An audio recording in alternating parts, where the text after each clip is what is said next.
Personnel security. Not only do we have to protect our networks, we got to protect our organization from people. We've got to make sure we have the right people for the job. We do background checks to make sure that we don't bring in someone who's going to be crazy. We want to make sure that they're going to know how to do their job. They've been trained, they have the education, they have the certification, they have the work experience.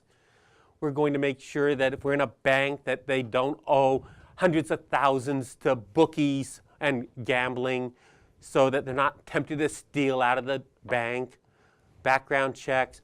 During employment, we may do drug screens, we may do background checks, especially for security clearances every few years. And even at termination, we're going to remind them of the non-disclosure they signed, possibly the non-compete. We're going to get back anything that belongs to the organization that we gave them when they were hired or during their term of employment.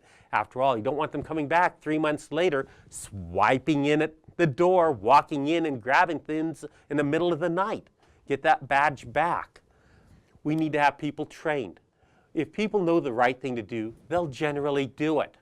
And if they're not doing the right thing, we're going to know that they realized it wasn't right and chose not to do the right thing, which means we have a bad apple in the batch. No, we don't want to keep bad apples.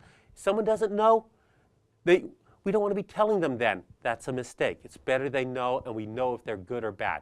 Accidental mistakes become obvious as accidental. Deliberate become obvious as deliberate.